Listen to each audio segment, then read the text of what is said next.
Good day, guys. How are you? My name is Kudzai Madaizi, and with me is Mr. Libat Chikarapo. We are students at Chinhoyi University of Technology in Zimbabwe, and currently we are doing our Master of Science in Big Data Analytics. And the purpose of this recording is to demonstrate the use of digital forensic tools when doing forensic investigations.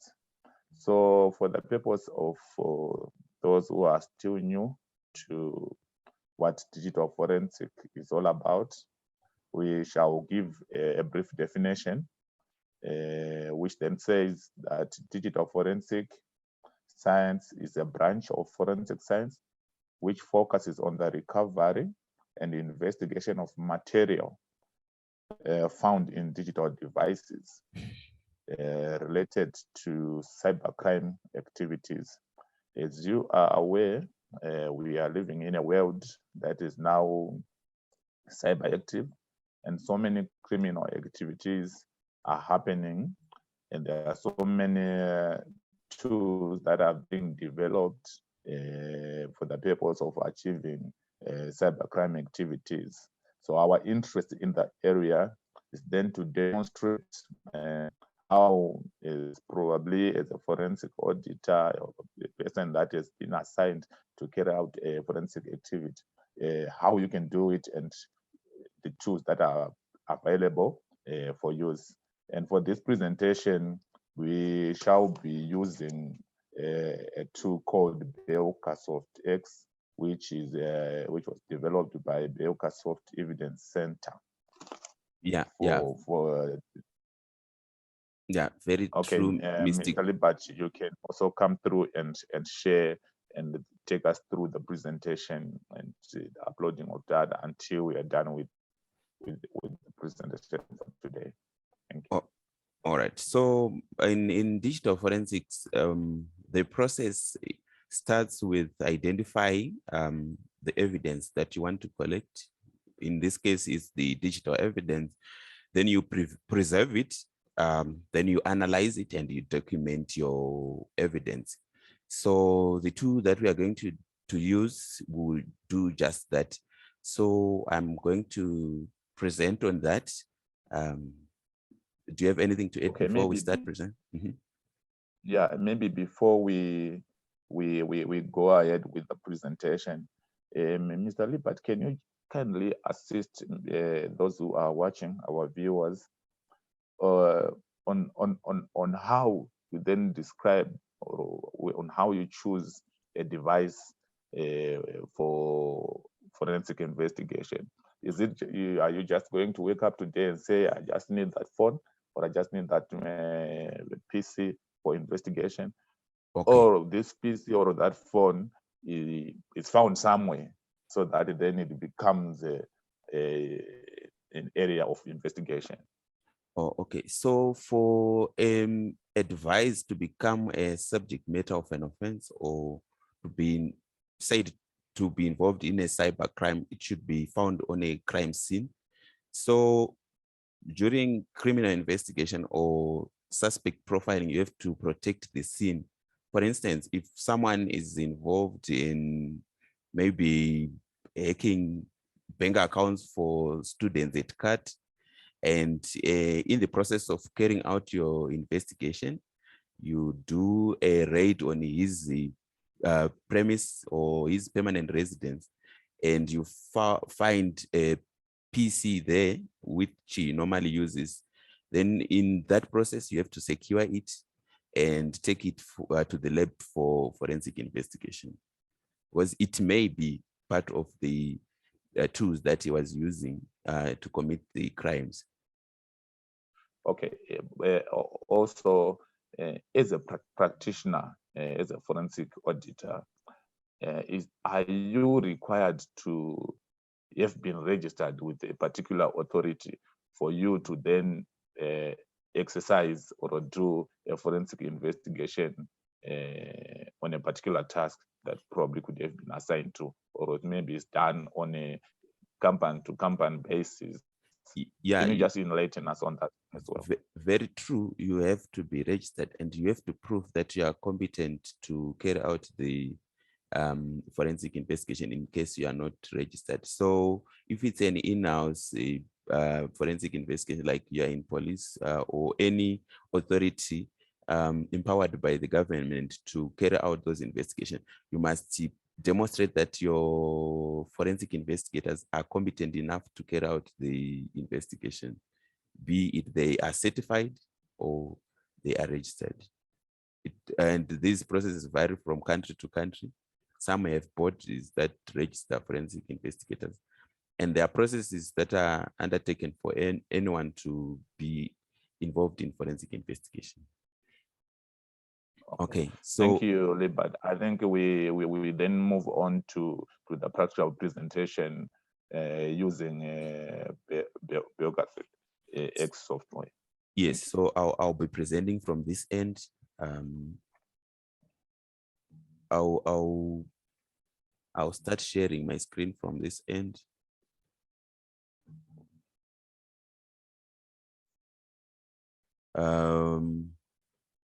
Are you seeing my screen now?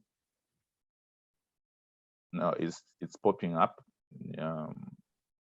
Yes, yeah, you can now go ahead. I can see the screen. So I'll search for my app here. It's BeokaSoft app. So we start from how you load it. The installation is similar to how you install any other software. So I'll spare you with the processes of installing software and quickly jump to the demonstration part where I just launched the application for you to see how it shows when it's launching. So this is the interface of the BeokaSoft app. As you can see, it starts with creating a case or opening a case. So if you've been using the application, there may be cases that you were working on.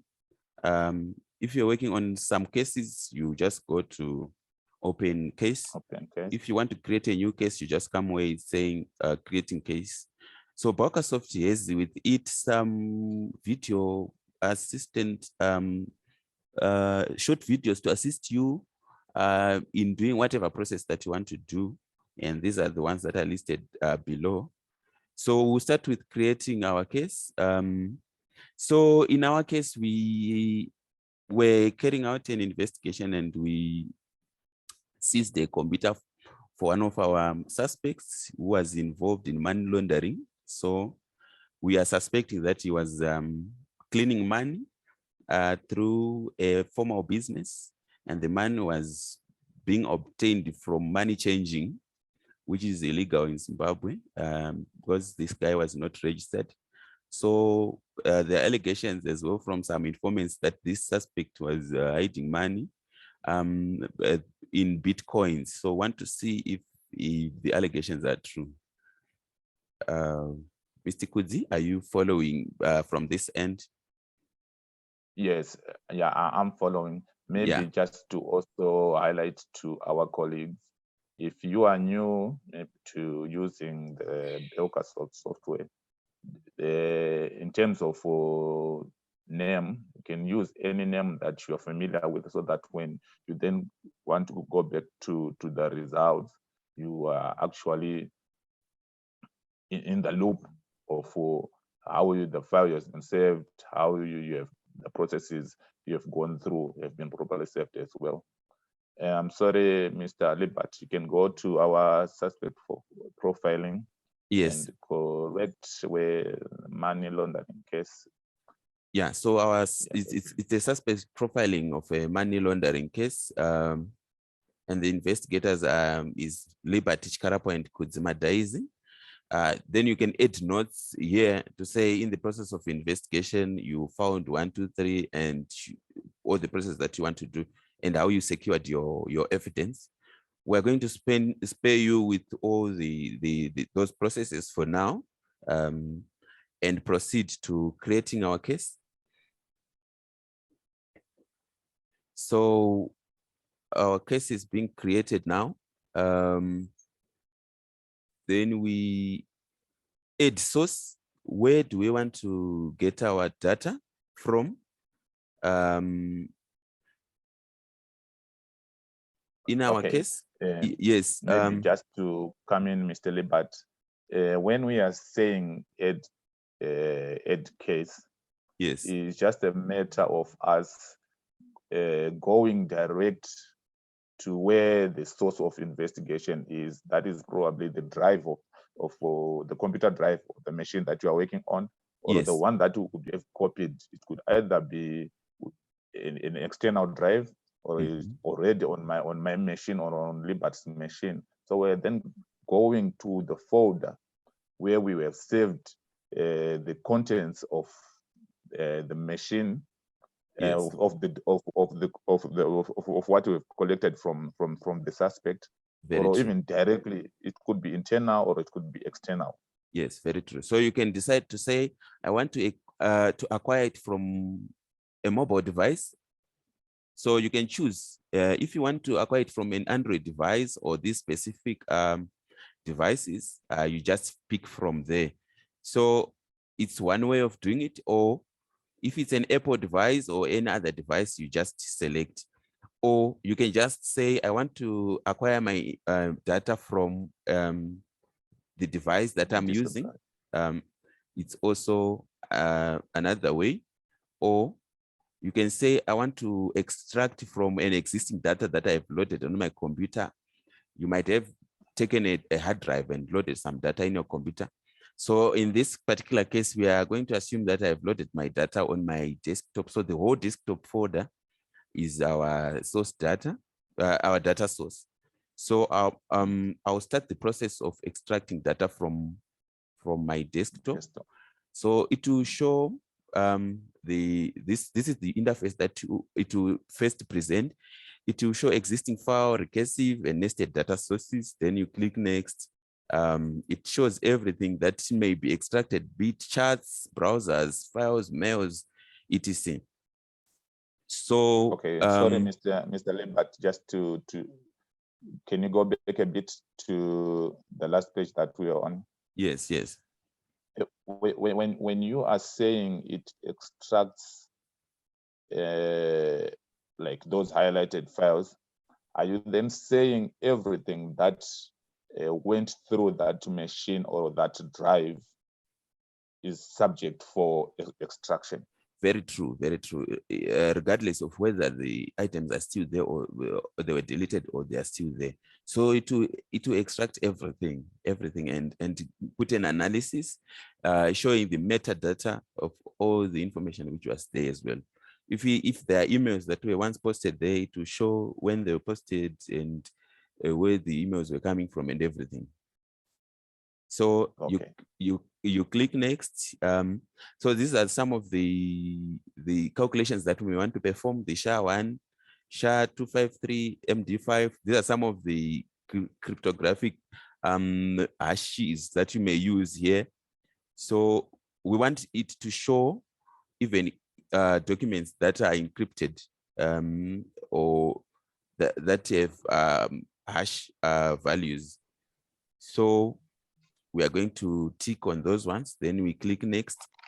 We also want them to show all of those. If there are sites or content that we want classified, we want it to classify them as well, be it text, faces, etc. So we click next. So we also want it to search for encrypted files and volumes.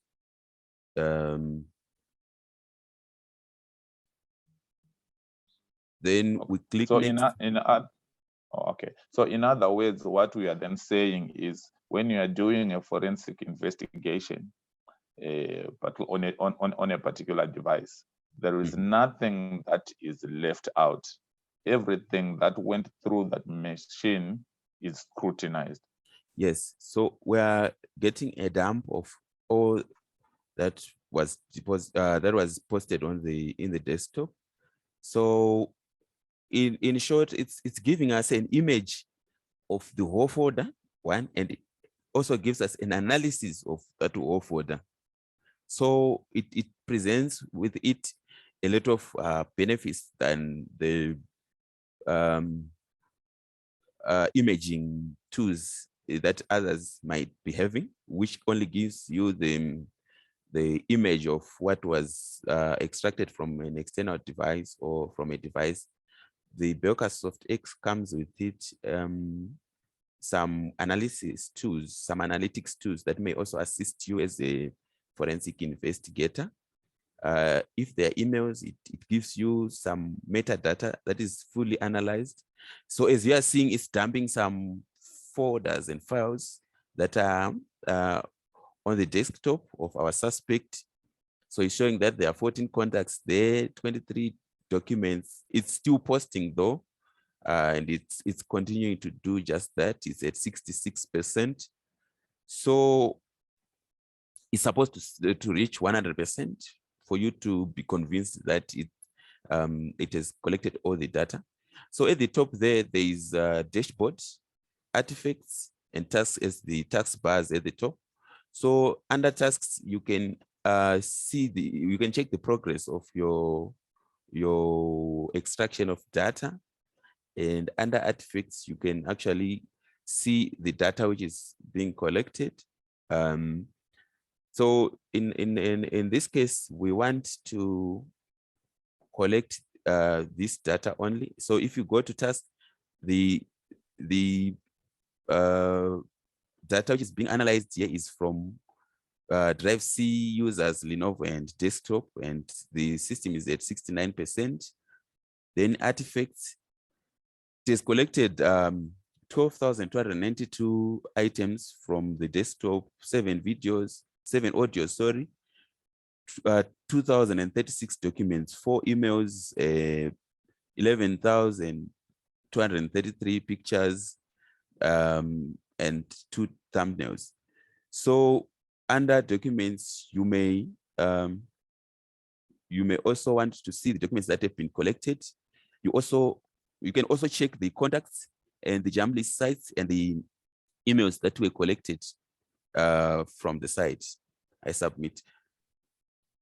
I don't know if you have anything to say, Mr. Kudzi. Maybe a demonstration of whether I'll go to pictures where I'll try to show some of the pictures from our suspect. Yeah, I don't think there is much to say, Mr. Lee, but as of now, I believe that the processes that we are going through are self-explanatory, and like what has been alluded to earlier, where we said that anything that went through the device, whether it is still in readable form or it was deleted, the software or a forensic digital auditor is able to retrieve whatever has been deleted and reproduce it to readable form. Like he was trying to show you some documents. Some of the documents had been deleted and some were still in existence, probably to the layman's person's point of view. When you are saying they're still readable, that means the document was easily accessible to any individual without the use of an application. And then by the use of Belkasoft X, we then managed to recover documents which we suspect could have been used in the when a criminal offense was done. So you can then go ahead, Mr. Libert, with the presentation and try to show our viewers what we are trying to describe. So you can see that it's showing this image here, and these are the hash algorithms that we have. And at the bottom, it's showing that is this picture deleted, and it's saying no. So like you were saying, if it was deleted, it will also indicate that yes, it was deleted. So we will continue with our investigation together with Mr. Kozi Madais regarding our money laundering suspect, and we'll give you feedback in due course regarding our findings. Thank you, viewers. Thank you for listening. See you next time. Thank you.